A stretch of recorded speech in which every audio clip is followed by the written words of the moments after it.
Hello दोस्तों, नमस्ते, आदाब और आप सब लोगों का वापस से स्वागत है मेरे यूट्यूब चैनल आस्क सौरभ में। दोस्तों, आज हमारे इस सीरीज का आखिरी एपिसोड आने वाला है and this episode is about article 145 which talks about the rules of the Supreme Court and the power given to the Supreme Court by the Parliament of India and our constitutional forefathers to make the rules regarding to some issues which have been mentioned in article 145. So without wasting any time, let us go towards the stream of the article 145 which I have prepared for you guys. And it is very important for you guys to go through this article 145 as there are so many questions which can come out of it. And as it is the end video of this series, I would like to thank everyone who have given love and support to the series, and do make sure to share this series with your friends and all the students who are preparing for the LLB so that they can also get the amount of knowledge and the amount of explanation which I have literally put into this video making, because the concept and the reason behind making this whole series was that to get you guys through the Bayer Act word by word so that no scope for any mistake will be left when it comes to the preparation of your LLB examination. So दोस्तों, don't waste time, पूरी video को end तक जरूर देखें and make sure to hit the like and subscribe button and share with your friends. So दोस्तों, अब हम लोग जो हमारे कॉन्स्टिट्यूशन सीरीज है उसके लास्ट आर्टिकल के अंदर आ चुके हैं, दैट इज आर्टिकल 145। तो 145 के अंदर आज हम पढ़ेंगे रूल्स ऑफ द कोड। तो इसमें कुछ रूल्स तो जो हैं वो दिए गए हैं और कुछ रूल्स बनाने की पावर जो है वो सुप्रीम कोर्ट को दी गई है with definitely the approval of the president. तो क्या कहता है 145(1), आइए पढ़ते हैं। Subject to the provision of any law made by the parliament, the supreme court may from time to time with the approval of the president make rules for regulating the general practice and procedures of the court. तो court में practice कैसे करनी है, court के procedures कैसे रहेंगे, इसको लेकर जो रूल बनाने की पावर है वो सुप्रीम कोर्ट को दी गई है आर्टिकल 145 के अंदर। तो ये पावर बेसिकली सुप्रीम कोर्ट को दी गई है कि वो खुद तय करे कि भैया सुप्रीम कोर्ट में प्रैक्टिस और सुप्रीम कोर्ट के अंदर जो है वो प्रोसीजर क्या रहेगा। आप लोगों को आई होप पता होगा कि सुप्रीम कोर्ट के अंदर एक कंसेप्ट है जो काम करता है जब फाइलिंग आप करने जाते हैं सुप्रीम कोर्ट के अंदर, वो है AOR का। AOR basically advocate on record होते हैं और सिर्फ एडवोकेट ऑन रिकॉर्ड ही जो है वो सुप्रीम कोर्ट के अंदर केस फाइल कर सकते हैं। ये वो एडवोकेट्स होते हैं जो रजिस्टर्ड एडवोकेट्स होते हैं सुप्रीम कोर्ट के।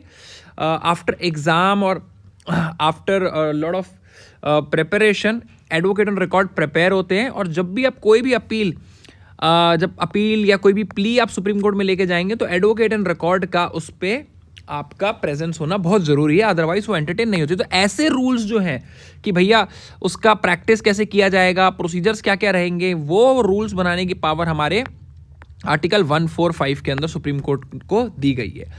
तो आइए क्या रूल्स हैं, प्रोसीजर्स हैं, उनको देखते हैं क्या क्या बना सकती है सुप्रीम कोर्ट। तो पहला जो ए है वो बात कर रहा है rule as the person practicing before the court. तो ये मैंने आपको बताया AOR कि भैया जो कोर्ट के सामने जो व्यक्ति प्रैक्टिस कर रहा है वो उसका जो सिलेक्शन है वो कैसे होना चाहिए, उस व्यक्ति का जो क्राइटेरिया है वो क्या होना चाहिए, वो इसके अंदर आता है। और AOR is the example of it, advocate on record.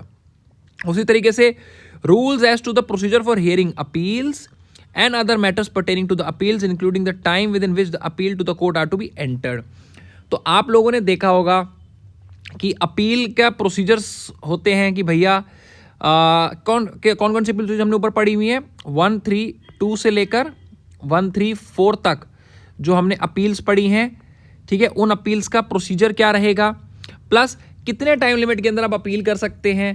कई में जैसे 30 डेज होता है कि भैया आपने 30 डेज के अंदर अपील करनी है, कई में 6 मंथ्स होता है। तो जो अपील का जो टाइम पीरियड है वो भी उसकी पावर भी डिसाइड करने की जो है सुप्रीम कोर्ट के पास है under the rules of 145। Plus उनका प्रोसीजर क्या रहेगा, जब हम लोगों ने अपील की, आप लोगों ने देखा था की अपील की बात करी गई थी, उसके अंदर हमारा अपीलेट जुडिक्शन के अंदर जो क्रिमिनल अपील होती है और उसकी क्या कहते हैं सिविल अपील होती है, कॉन्स्टिट्यूशन अपील होती है, तो उसके जो आपके मैटर का जो एक तरीके का प्रोसीजर है वो क्या रहेगा, वो भी सुप्रीम कोर्ट तय करता है। सी क्या बात करता है ये देखते हैं। Rules as to the proceeding in the court for the enforcement of any of the right confirmed in part 3। तो भैया ये पार्ट 3 यानी किसकी बात हो गई, FDRs की, फंडामेंटल राइट्स की बात हो रही है। तो फंडामेंटल राइट्स के रिगार्डिंग प्रोसीडिंग्स कैसे चलनी चाहिए, ठीक है, उसमें आपका क्या प्रोसेस रहेगा, वो रूल्स भी जो है वो पार्लियामेंट बना सकता है रिट जुडिक्शन के लिए, कि रिट कैसे अप्लाई होएगी, ठीक है, कितने जजेस बैठेंगे हियरिंग में, ठीक है, उसका जो रिट को अप्लाई करने का जो उसका ड्राफ्टिंग है वो कैसे होनी चाहिए, कितने रुपीस की फीस लगनी चाहिए, कोर्ट फीस होगी, ये सब जो है सुप्रीम कोर्ट डिसाइड करता है under 145C with regarding to the FDRs। Rules as to the proceeding of the court under 139 है। 139 क्या है, ट्रांसफर ऑफ कोर्ट के केसेस होते हैं, ठीक है, कि ट्रांसफर ऑफ केसेस होते हैं बेसिकली, जो एक हाई कोर्ट से हम लोग from one high court to other, जो हमने पढ़ा था कि एक हाई कोर्ट से सेकंड हाई कोर्ट पे केसेस अगर ट्रांसफर करने हो तो उसका क्या आपका रूल्स रहेंगे, कि क्या क्या देखना है उसके अंदर, तो ये आ जाएगा इसके अंदर। Rules as to entertainment of appeals under the sub clause C clause 1 of the article 134। तो 134 जो आर्टिकल है हमारा, जो बात करता है क्रिमिनल अपील के बारे में, तो क्रिमिनल अपील के अंदर जो 1C था, ठीक है, 1341C जो है उसका मतलब जो कंडीशंस थी क्रिमिनल अपील की, जिसके अंदर आपका हाई कोर्ट जो है वो बता देती है कि मैटर इम्पॉर्टेंट है, ठीक है, सर्टिफाई कर देती है, high court certifies that matter is important to be जज बाय द सुप्रीम कोर्ट। तो ये जो है ये 134C के जो क्या रूल्स होंगे, कि उस क्या चीज़ों को देखना है उस अपील को एंटरटेन करने से पहले, वो सुप्रीम कोर्ट डिसाइड करता है, ठीक है। ई के अंदर rule as to the condition subject to which any judgement pronounced और order made by the court may be reviewed and the procedure for such review. अब वो रिव्यू पिटीशन जो हम लोगों ने पढ़ी थी, आप लोगों को पता होगा 137 के अंदर, ठीक है, तो 137 के अंदर मैंने आपको क्या बताया था, 137 के अंदर जो हमारा रिव्यू होता है, सुप्रीम कोर्ट अपनी ऑर्डर का रिव्यू कर सकता है, उसके अंदर हमारे पास कौन कौन सी रिव्यू है, एक तो रिव्यू पिटीशन थी, ठीक है, और एक हमारी उसके अंदर क्यूरेटिव पिटीशन थी।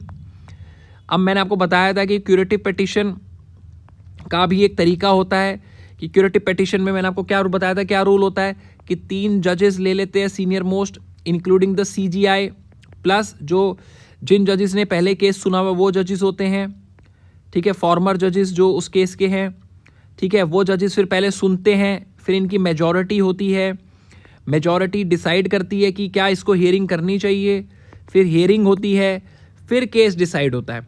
तो मतलब एक तरीके से ये पूरा प्रोसेस है, क्या रूल्स होंगे, क्या कंडीशंस होंगी। तो ये रूल्स और कंडीशंस कहाँ मेंशन है, क्या आपने कॉन्स्टिट्यूशन में से कहीं देखा, नहीं। तो ये रूल्स एंड जो कंडीशंस है इसी 145 के तहत सुप्रीम कोर्ट ने बनाई है, कि क्यूरेटिव पिटीशन को कैसे एंटरटेन करना है, रिव्यू पिटीशन को कैसे एंटरटेन करना है। तो ये जो है एक तरीके का, अगर आप लोग जब लॉ करने जाएंगे तो ये एक तरीके का डेलीगेशन ऑफ पावर होता है, यानी किसी और व्यक्ति को पावर देना बाय दी सॉवरेन।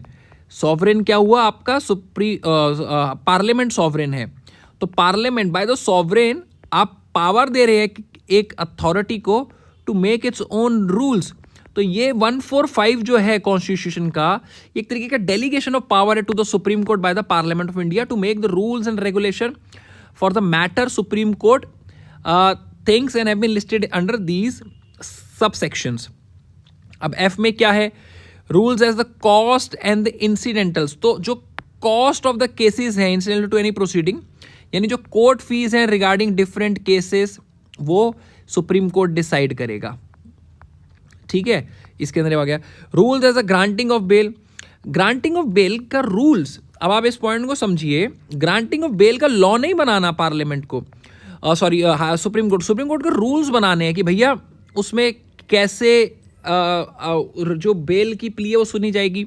इसी के अंदर अभी रिसेंटली सुप्रीम कोर्ट ने एक रूल बनाया कि पहले जो है बेल की प्ली भी डिवीजन बेंच प्लस को सुननी पड़ती थी। सुप्रीम कोर्ट के अंदर सिंगल बेंच का कोई रूल नहीं था, बट सिंगल बेंच अब सुप्रीम कोर्ट के अंदर लाया गया है। ठीक है, इन छोटे जो ट्रिवियल मैटर्स हैं बेल्स के और ट्रांसफर ऑफ केसेस के, जो 139A के अंदर आते हैं, इन मैटर्स को लेके एक सिंगल बेंच अब बनाया गया है सुप्रीम कोर्ट के अंदर कि भैया सिंगल बेंच जो है वो बेल और transfer of cases from one high court to an high court के जो मैटर्स हैं उनको सिंगल बेंच सुन लेगा। तो ये जो रूल्स बनाए गए हैं, तो ये ऐसे ही रूल्स की बात 145 के अंदर करी जाती है। तो ये जो बेल रिलेटेड रूल्स हैं इनको बनाने की बात है, बेल रिलेटेड लॉज बनाने की पावर नहीं दी गई है। ठीक है, उसी तरीके से rules for stay of proceeding, अगर किसी प्रोसीडिंग को स्टे करना है तो उसके रूल्स कैसे बनेंगे। Rules providing for the summary determination of any appeal which appears to the court to be frivolous or vexatious or brought for the purpose of delay। ठीक है, अगर कोई ऐसी अपील जो सुप्रीम कोर्ट में लाई गई है फ्रिवलेस, यानी एकदम, मतलब आप फ्रिवलेस का मतलब होता है ट्रिवियल ले लो, या फ्रिवलेस का मतलब होता है एक तरीके से डम्ब ले लो, या एक तरीके से ले लो नॉन सीरियस। ऐसी कोई अपील अगर सुप्रीम कोर्ट में लाई गई है just for the delay of time, तो उसका rules providing for the summary of determination, तो उसका जो आपको उस बंदे को क्या पनिशमेंट देनी है और क्या उस पर आपने कार्रवाई करनी चाहिए, क्या आपको उस पर एक्शन लेना चाहिए, वो रूल्स बनाने की पावर्स भी जो है वो सुप्रीम कोर्ट को दी गई है under this. Then there is J rules for the procedure of inquiries referred in the clause 1 of 317। अच्छा, 317 के अंदर जो है वो बेसिकली बात की गई है पब्लिक, जैसे यूपीएससी होता है ना अपना यूनियन पब्लिक सर्विस कमीशन, उसी तरीके से पब्लिक सर्विस कमीशन जो है उसके चेयरमैन को हटाने के लिए जो प्रेसिडेंट ऑर्डर देता है उससे पहले एक इंक्वायरी की जाती है बाय द सुप्रीम कोर्ट। और ये जो चेयरमैन हटाया जाता है पब्लिक सर्विस कमीशन का, ये हटाया जाता है in the ground on the ground of misbehaviour. तो जो मिसबिहेवियर की जो बेसिकली जो आपने इंक्वायरी करनी है वो इंक्वायरी जो है वो करता है सुप्रीम कोर्ट। तो सुप्रीम कोर्ट जो इंक्वायरी करता है वो इंक्वायरी करने के लिए रूल्स क्या रहेंगे, उसके प्रोसीजर्स क्या रहेंगे, वो पावर भी दी गई है सुप्रीम कोर्ट को बनाने के लिए। तो ये बेसिकली 145(1) के अंदर इतने सारे रूल्स जो बना सकती है सुप्रीम कोर्ट, उसकी पावर सुप्रीम कोर्ट को डायरेक्टली हमारे कॉन्स्टिट्यूशनल फोरफादर्स ने दे दी थी। अब चलते हैं सब क्लॉज 2 की तरफ। सब क्लॉज 2 क्या बात कर रहा है, subject to the provision of clause 3, यानी इस क्लॉज 3 के प्रोविजन को सब्जेक्ट कर रहे हैं ये लोग, प्रोविजन दे रहे हैं। मेड अंडर दिस आर्टिकल में fix the minimum number of जजेस who are to sit for any purpose and में प्रोवाइड पावर ऑफ सिंगल जज इन डिवीजन कोर्ट। तो बेसिकली इसके अंदर क्या कह रहे हैं, जो कॉरम है, basically quorum regarding to different class of cases, यानी अलग अलग केसेस पे कितने जजेस का कॉरम होना चाहिए, मिनिमम नंबर ऑफ जजेस होने चाहिए।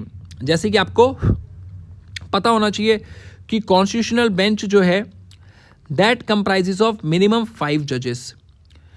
ठीक है, तो उसी तरीके से मैंने भी ये बताया बेल प्ली और ट्रांसफर की जो प्ली है वो सुनने के लिए इवन 1 जज बेंच इज इनफ।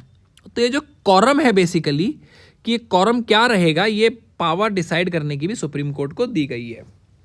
अब 3 क्या कह रहा है, मिनिमम नंबर ऑफ जजेस who are sit for the purpose of in case involving the substantial question of law as the interpretation of the Constitution under और for the purpose of hearing any reference under 143 shall be 5। ये देखो, ये बड़ा important है, ये आपको जो है सवाल पूछा जा सकता है आपके एग्जाम के अंदर कि भैया जब भी कॉन्स्टिट्यूशन के ऊपर डिसीजन की बात आएगी और जब प्रेसिडेंट के रेफरेंस की बात आएगी, जो हमारा एडवाइजरी जुडिक्शन है उसकी जब बात आएगी, या जब हमारी constitutional substantial question of law regarding to the constitution को डिसाइड करने की जब बात आएगी, तो हमारा कितना कॉरम होना चाहिए, तो then that quorum should be 5 जजेस। मैंने भी यहाँ देखो आपको मेंशन करा था ना, 5 जजेस होते हैं किसी भी कॉन्स्टिट्यूशन बेंच में।